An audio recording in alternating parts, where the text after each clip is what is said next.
3 দিন হয়েছে এই ছেলেটার সাথে এই অবস্থা। সরকারের পক্ষ থেকে কোনো যোগাযোগ করা হয় নাই। তারা চাইলে যে কাউকে দিনে দুপুরে আক্রমণ করতে পারে, মেরে ফেলতে পারে, চোখ উপড়িয়ে নিতে পারে এবং তার কোনো বিচার এই দেশে হয় না। আজকে আলিফের চোখ গিয়েছে, কালকে আপনার সন্তানেরও চোখ যেতে পারে। একটা সভ্য সমাজে এটা কল্পনাও করা যায় না যে এখানে বিরোধী দলের প্রতিনিধিরা গিয়েছে, সেখানে তাদেরকে ঠেকাতে, তাদেরকে আক্রমণ করতে 1000 মানুষ সন্ত্রাসীরা এসেছে দেশীয় অস্ত্রশস্ত্র নিয়ে এবং পুলিশ কিছুই করছে না। স্বরাষ্ট্রমন্ত্রী তার কোনো বক্তব্য নেই। প্রধানমন্ত্রী তিনি স্কুলের বাচ্চাদের তার অফিসে ডেকে এনে ছবি তুলছে, সেলফি তুলতেছে। এই সরকার যদি মনে করে এইভাবে তারা 5 বছর অতিক্রম করবে, এই সুযোগ এই সরকারকে এটা দেওয়া হবে না। যেই চোখে আঘাতপ্রাপ্ত হয়েছে সেই চোখে দৃষ্টি নেই, দৃষ্টি আসার সম্ভাবনাও ক্ষীণ, চোখটি নষ্ট হয়ে গিয়েছে। পাশের চোখটিও এটা দ্বারা ইফেক্টেড কতটুকু হবে এটাও ডাক্তাররা বলতে পারছে না। আগামীকাল বোর্ড মিটিংয়ের পরে তারা হয়তো আরেকটু আপডেট জানাতে পারবেন বলে আমাদেরকে জানালেন। আমি সিলেট থেকে এসেছি এবং সিলেটের সামগ্রিক অবস্থা আপনারা জানেন গত 2 দিন ধরে কি হয়েছে। আমি সেই ঘটনার বিবরণীতে যাব না। 3 দিন হয়েছে এই ছেলেটার সাথে এই অবস্থা। সরকারের পক্ষ থেকে কোনো যোগাযোগ করা হয় নাই। সরকারি বাহিনীর দ্বারা আক্রমণের শিকার হয়েছে, এটা জনগণের কাছে খুবই স্পষ্ট। ভিডিও ফুটেজে দেখা যাচ্ছে হবিগঞ্জ সদর থানা ছাত্রদলের সদস্য সচিব সে আক্রমণ করছে এবং আরও সাথে আমরা মামলাও দিয়েছি অনেকের নামে। কোনো সাংগঠনিক ব্যবস্থা নেওয়া হয় নাই, কোনো আইনগত ব্যবস্থা নেওয়া হয় নাই।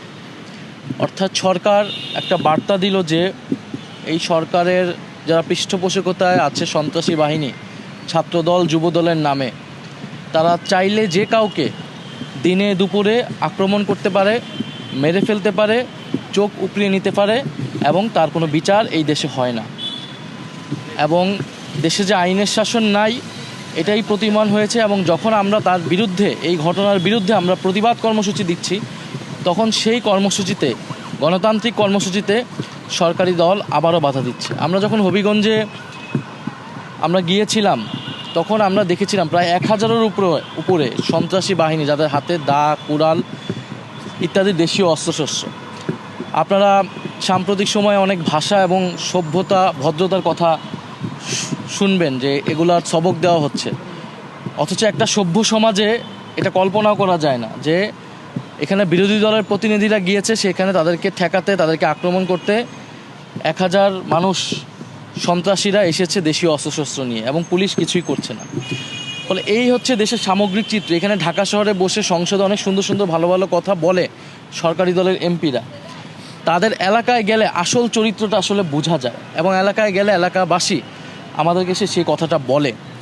এবং জিকে গৌসের যে অনুসারী, যেই ছেলেটা এই ছেলেকে আক্রমণ করলো, সার্জিস আলমের গাড়িতে আক্রমণ করলো, তো উনি তো জনপ্রতিনিধি হিসেবেই আর থাকার কথা না। অন্য কোনো গণতান্ত্রিক দেশ হলে এতক্ষণে তিনি ক্ষমা চাইতেন এবং পদত্যাগ করতেন, অথবা দল থেকে তাকে বহিষ্কার করে দেওয়া হতো। তো তিনি কিভাবে আর জনপ্রতিনিধি থাকেন এটাও আমরা বুঝি না। স্বরাষ্ট্রমন্ত্রী তার কোনো বক্তব্য নেই। প্রধানমন্ত্রী তিনি স্কুলের বাচ্চাদের তার অফিসে ডেকে এনে ছবি তুলছে, সেলফি তুলতেছে। এই যে একটা প্রতারণা এবং দ্বিচারিতা জাতির সামনে করা হচ্ছে, আমরা জনগণের কাছে বলতে চাই, অভিভাবকদের কাছে বলতে চাই, আপনার সন্তানরা এই সরকারের কাছে, এই দলের কাছে, বিএনপি এবং তার অঙ্গ সংগঠনের কাছে নিরাপদ নয়। আজকে আলিফের চোখ গিয়েছে, কালকে আপনার সন্তানেরও চোখ যেতে পারে। কারণ এই সন্ত্রাসী বাহিনীকে যদি প্রতিরোধ করা না যায়, তারা পুলিশ মানে না, তারা বিচার মানে না, কোনো কিছুই তারা মানে না। ফলে আপনার সন্তানেরও চোখ, আপনার সন্তান এই সরকারের কাছে, এই সরকারি বাহিনীর কাছে নিরাপদ নয়। এবং সারা দেশের যে আইন শৃঙ্খলার অবনতি, এটা শুধু সিলেট নয়, সারা বাংলাদেশে কুড়িগ্রাম সহ আমাদের আজকে সাভারেও, আজকে কেরানীগঞ্জে বাধা দিচ্ছে আমাদের কর্মসূচিতে।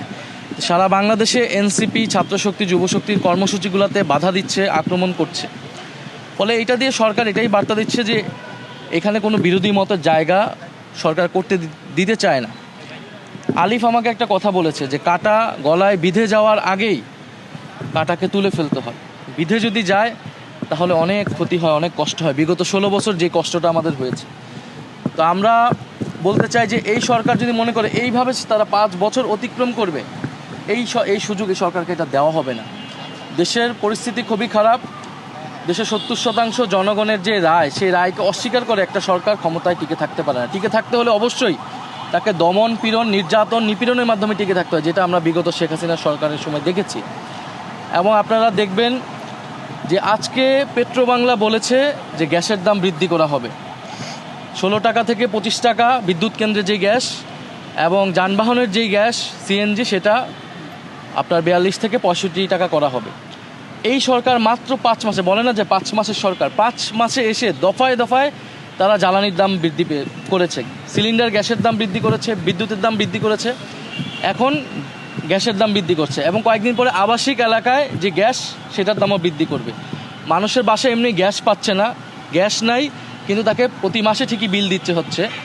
এখন আপনি যখন এই বিদ্যুৎ কেন্দ্র এবং যানবাহনে গ্যাসের দাম বৃদ্ধি করবেন, এটার ইফেক্ট সারা দেশে পড়বে, দ্রব্যমূল্যের দাম বৃদ্ধি পাবে, কলকারখানা বন্ধ হয়ে যাচ্ছে, ব্যবসায়ীরা কেউ ওই দেশে ইনভেস্টমেন্ট করতে চাচ্ছে না এবং ব্যবসায়ীদেরকেও একদিকে তারা বিদ্যুৎ পাচ্ছে না, অন্যদিকে প্রশাসনের লোকেরা, এনবিআরের লোকেরা এবং দলীয় যারা সরকার দলীয় চাঁদাবাজরা তারা যে তাদেরকে হয়রানি করছে।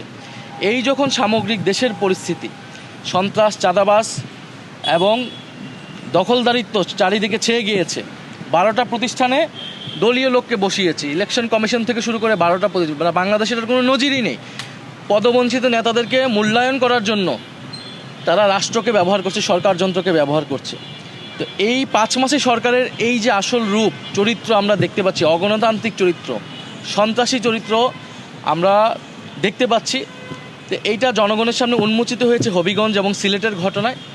আমাদের কথা খুবই সুস্পষ্ট, এই যে গ্যাসের দাম বৃদ্ধি পেয়েছে, আমরা অবশ্যই পেট্রোবাংলা ঘেরাও করব যদি এই ধরনের গ্যাসের দাম বৃদ্ধি করা হয়। সারা ঢাকা শহরের মানুষ তো নেমে আসবে এই দ্রব্যমূল্যের ঊর্ধ্বগতি এবং এই গ্যাসের দাম, বিদ্যুতের দামের প্রতিবাদে।